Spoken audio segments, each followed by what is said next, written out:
Welcome back to the Yellow Box Podcast. My name is Kevin Daughtry. I'm joined today by Nick and Tristan from our Yellow Box team, and we're excited to have you. Today, we're going to be talking about a topic that we actually posted a while back on social media. We asked this question: is your creative missional? Is your creative inviting people into the upper room or keeping them on the lower level? And so today, we're going to dive into that topic with the mastermind behind the original idea, Sir Nick Ajamuti. Please, would you welcome us into the great wisdom that is inside of your brain cavity, your head? What do you call this thing? Your brain? Cabeza. I guess, yeah. Just my brain. Just my brain. Yeah, man. So the idea is, we exist. Yellow Box exists to develop creativity in the local church. The local is that what we exist for? That's what we do. Just as a reminder, Oh, if you're the Yellow Box podcast, that's why we're here.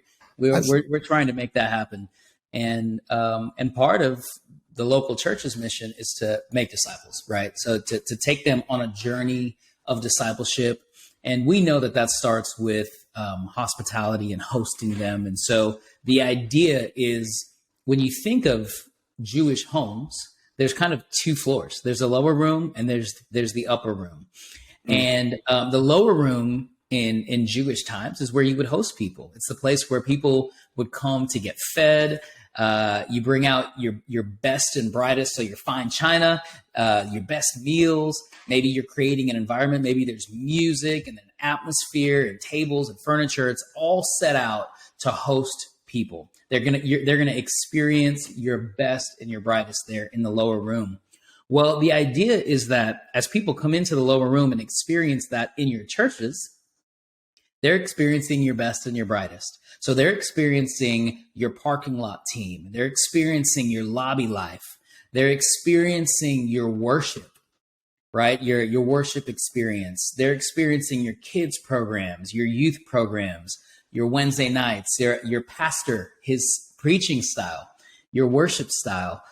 Every single event that they attend or encounter is really lower room stuff. And what I mean by that is, they fall in love with it. They will love your worship. They'll love your worship pastor. They'll love your pastor. They'll love your coffee. Like, man, we love this coffee. Dude, this lobby is so cool. So they fall in love with everything that they see, because those are the tangible things. And that's what we call lower room stuff. The idea, though, is that there is an upper room. That the upper room is a real thing and it exists. It's the sleeping quarters. It's where the family is.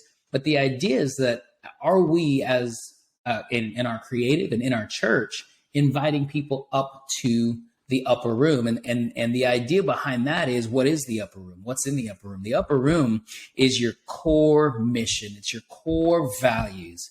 It's your DNA. It's what makes you tick. It is what is pulling people into falling not just in love with the stuff that they see, but who you are and why you exist, what your purpose is. I led this podcast by saying we exist to develop creativity in the local church. It's why we do what we do. It's our why.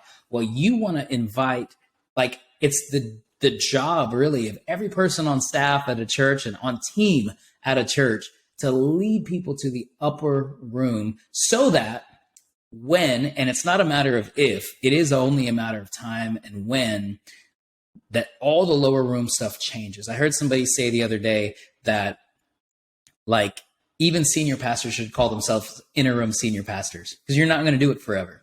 Even worship leaders should call themselves interim worship leaders, because you're not going to do it forever. Everything in the lower room will change. So your lower room, your worship, your coffee, your lobby, your programs, the way that you do small groups, the way that you do youth, the way that you do your fall festival, what you call your fall festival, if you do it, all of those things are going to change. And when they do, have you led people beyond just falling in love with the stuff that they see and the stuff that they experience on a Sunday or on the weekly? Have you led them to the upper room? Because if your senior pastor changes and your worship leaders change and everything else changes, are you going to leave the church because of that? Or are you going to say, you know what? I actually have bought into the mission of this church and the way that, not just what they're doing, but why they exist. And I'm on board with that no matter what changes may come, because Kevin, you and I, Tristan, you and I both have seen over the last couple of years that things look different now, and things are going to look different. And that rate of change, that rate of speed of change within the local church is accelerated for multiple reasons, which we probably won't go into the podcast here. But the question is, are you inviting people up to the upper room? And how is your creative? How is your communication strategy? How you communicate? How is that leading people and creating that on-ramp for people to fall more in love with your mission? And I'll give you a real world worship example. When I lead worship, I like, people will compliment sometimes and say, man, that sounded so great. Or, this, that, and the other. That transition in worship between these songs were great. I appreciate that. And I'm thankful for those compliments. But the thing that I really love to hear, the feedback I really love to hear is, man, God really spoke to me during worship, or that really impacted my life, or I really felt like healing and restoration happened during that moment in worship.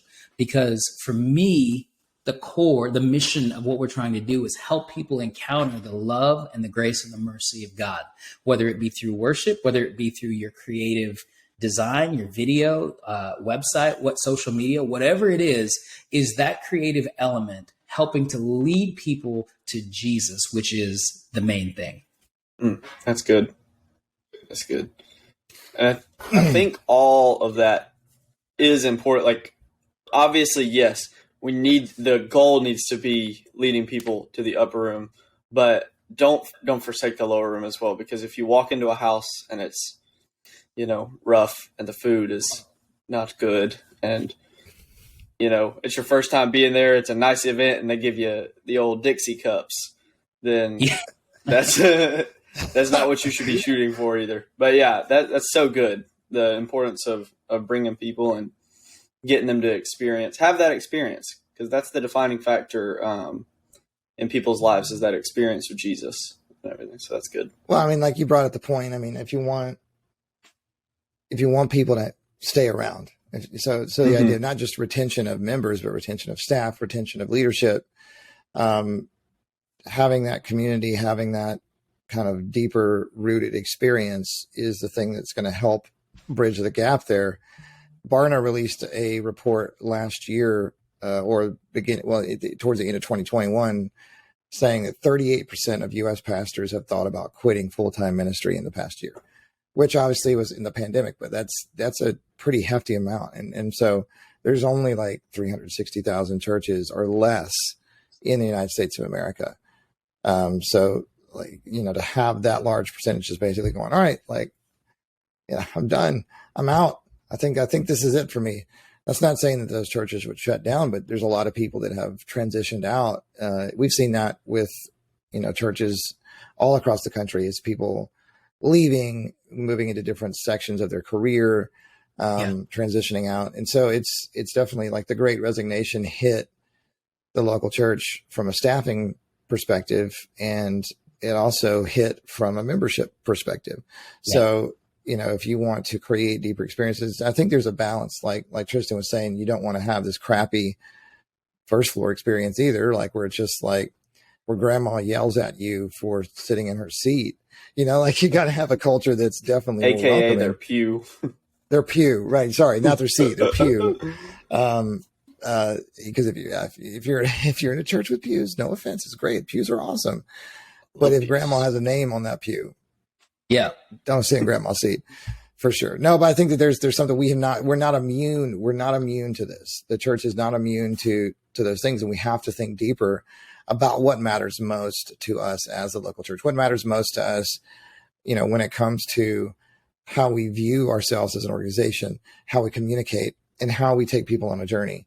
But this does impact creative a little bit. So there's two facets to this conversation. So I'd like to break into that a little bit, Nick. But the idea of like, obviously there's the more holistic side of that. But what would you say, how have you noticed that this affects creatives specifically, or the creative process, when this isn't something that, that is considered in the journey? Yes. I mean, I think sometimes we misrepresent or it's easy to think that just because we have high engagement, that we've achieved our mission. So engagement is important. Engagement is important, and we need engagement. But is it accomplishing the mission of the church? So is there a direct correlation between the number of likes and comments that we're getting in our creative and how people respond to that, and actually moving people on the journey of discipleship? So if there is a disconnect there, I think that's really there can be a gap. And even to your point, Tristan, like, you can't get to the upper room until you come and sit in the lower room, until you've experienced the lower room. And so the lower room is super important. In fact, in this day and age, if people can't even don't feel welcomed into your lower room, if people don't feel like they can step into a church for whatever reasons, then you're never going to lead them to the upper room. So now more than ever, lower room is important. Both rooms work together in the discipleship journey. I love this phrase: you don't have to believe in order to belong. So your lower room is where people should be able to belong no matter what. Yeah. Where you're literally hosting them. They don't have to look like you. They don't have to think like you. They don't have to agree with you on anything. But does your lower room accomplish that? And then the question is your creative, is your communication, is your preaching, is your worship, is your all those things reinforcing and thinking through, like, what is the mission of the church? Why do we exist? And inviting. I love Jesus. He never forced his way into anything. He just is the master of invitation. Like, come and follow me. Come to me, all who are weary and need rest. Like, it's always a come. And that's what I just feel like our churches need to have more of. That is just, man, come up to the upper room and be a part of that there. But to answer your original question, Kevin, I think the disconnect for me in creative is, are we mistaking engagement for discipleship? Yeah, I mean, they're definitely. I mean, we had to look at engagement in a very socially digital world, especially during the pandemic, because it was hard. It was hard to navigate those waters, right? It was hard to go from a world where everything was about meeting in person to a world where we're just trying to get people to engage. And so now coming back and looking at those dynamics and going, okay, like, how are we judging our success? It is interesting because one of the things that churches learned during the pandemic was what was sacred to them. Yeah. So what mattered most? What is sacred? What matters most? And so in this case, coming back to, if you want to take people on a journey that is longer lasting, on a journey that is deeper, you have to get them from the surface level to the higher level. One of the things, though, that you said that was really interesting, Nick, was you talked about are your messages connecting with people? Like, there's this element of, are your graphics, are your sound, is your worship, and I think that's interesting to think about that, because we don't often think about our messages as a part of the creative journey of a church. They're just their own little thing that exists out there on an island a lot of times. And so, like, yeah, of course, the series, or like, let's say we're designing a series around a sermon topic. What are we talking about? What are we talking about, Tristan? What's the sermon on? There's a sermon. Name a subject. Tithing. I'm going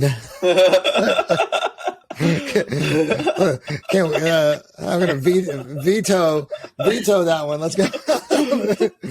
Subject. Generosity. Let's call it generosity. Okay, we're going to call it generosity. Lord. Okay, so we're going to talk about generosity. So maybe it goes beyond the idea of tithing. Maybe generosity is about, are you a generous person? Are you giving away not just your finances to things that matter, but do you give your time? Do you give your input, your energy? Right. So let's talk about generosity from that perspective. Well, there's multiple assets of this creative that could take place, right? We got to come up with a big idea, a concept for a series design. So we're going to have that. And then, of course, this is going to be lasting for several weeks. And so there's going to be different messages that kind of unfold and take the journey that we want to take. What happens a lot of times in a local church, though, is that the content and intended journey of those messages are only driven in one place. And so there's this thing, if we really want to get good at taking people to an upper room, we have to think about creative as a holistic approach, not an isolated pocket. Oh, you got the design team over here, you got a preacher over here, you got worship team over here, and everybody's just doing their own thing. They have an idea of where they're going as a church service. We're gonna have, well, worship's gonna be 20 minutes. We're gonna have, the sermon's gonna be 30 minutes. Someone's gonna have but everything's kind of developed in a pocket. Yeah. Instead of being super intentional about, hey, look, guys, if we looked at our planning and we're like, hey, look, we want to take people to the upper room. That's our goal. Yeah. And so every one of our series and every one of our programs is aimed with this in mind. So we're going to take our pride out of the picture. We're going to take all of our elements that we think we can develop without collaboration. And we're going to build these things together as a team to work together. Because if you've seen movies that were like where the storyline made a lot of sense and everything was super well connected, and like you went through the different acts of the movie and we're like, man, just completely enthralled on the story. And then you've also seen movies where someone was like, what happened? Did the editor fall asleep? Was there did someone get drunk when they wrote this script? Because there is what you see when you like the hard stop and it just doesn't make sense. Like, what just happened? Like if you're watching a movie and you can't really tell like when the acts take place, like you just know that you're on this journey, like that's a good flow. But if all of a sudden you're like ripped from one thing to the next, that's not a good flow. And so I think our services can be like that sometimes. It's like a bad movie, like a Christian movie. I'm just kidding. Like a bad Christian movie. That's what a lot of times our services are, where there's just a disconnect in the flow. So I guess an analogy to help with this is like, I would love, we have to try to help our creative energy match our communication energy, right? Is another way to say it. So like, if I were going to wrap a present, like it doesn't make sense to put something that's like a cylinder shape around something that's a square. It's not the same energy. When I look at the present, if it's a square, if it's wrapped in the square shape, that makes sense. Right? It's creative that's wrapped around your overall communication and mission and everything else. So for me, like creativity is just simply the wrapping paper to the present. That is the mission of the local church. And so to Tristan's point, if the wrapping looks trash, then you're not even going to want to open the present. Yeah. Right?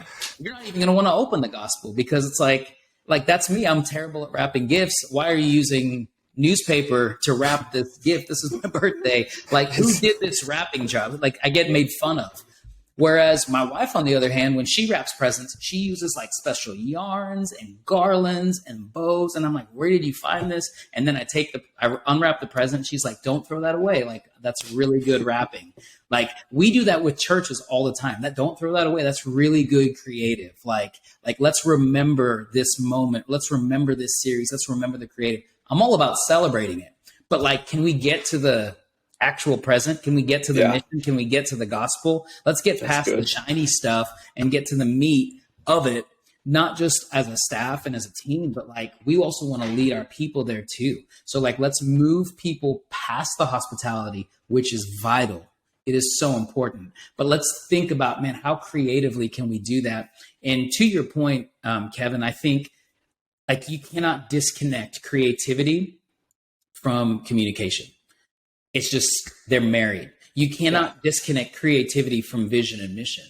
They're married. They like creativity is just there to supplement and help reinforce what already exists. It is the wrapping paper of the present of the gospel. Creativity is just the tool that helps take us there, whether we're storytelling through video, whether we're designing a series concept, whether we're doing worship songs that go along with the sermon series and the message, or producing a series, a service around a particular theme or message. It is just the wrapping paper. It's the shiny stuff. I'm all about celebrating it. I want to celebrate it all day. But the idea is that week to week, year to year, your staff is going to change. Your methods are going to change. The way that we reach people is going to change. So like if the wrapping paper looks different next year, don't freak out. And let's encourage and coach our people not to freak out about the wrapping paper changes. That's why we don't do as many hymns or use an organ as much anymore, in worship, or a traditional organ, because the wrapping paper's changed, right? So the wrapping paper's changed, but the gospel's still the gospel. The mission's still the mission. The local church is still the local church. And that's what we've fallen in love with here at Yellow Box. It's what we're passionate about, developing creativity in the local church and seeing the mission of the church move forward. That's good. If real quick, could you like sum up what is the vision of the church and everything?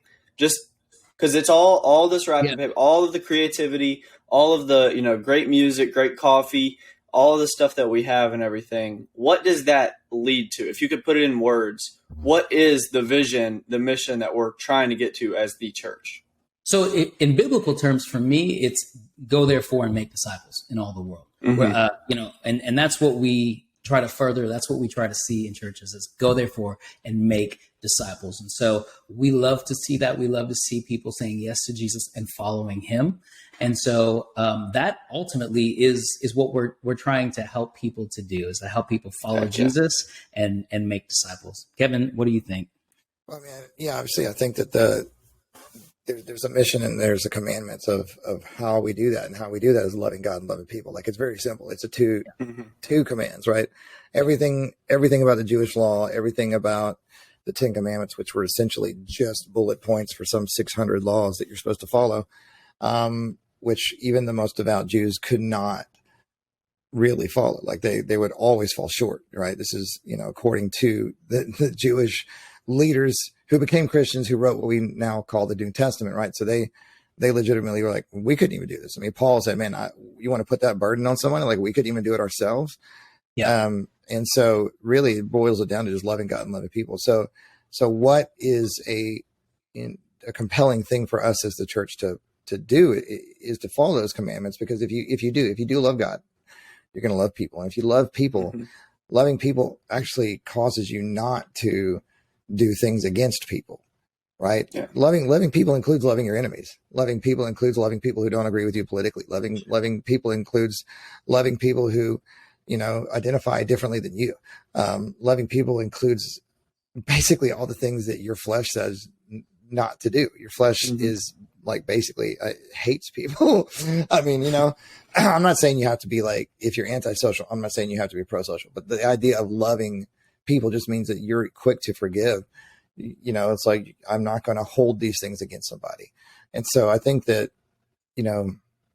sidestepping that conversation just a little bit, to take a little bit of a detour, like, we've done a really bad job as the church of loving people over the past few seasons of the local church. Like, we have, the world does not look at us and go, man, these people are full of love.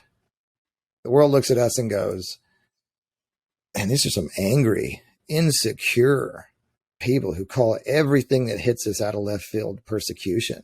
That's what people see. And so if we want to get really good at filling the lower room, we got to change that prerogative. We got to change that perception. And the way we change it is by doing that, loving people. It's really hard to do in a divided country, is to love people, because that means that, you know what is not love? Winning. Yeah, that's the core of it for sure. Love is not about winning. I had a pastor one time tell me that being right is not a fruit of the spirit, but being right, kind, it's not. Being kind is.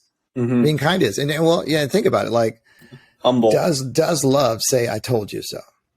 Yeah. Does love want someone to fail? Yeah.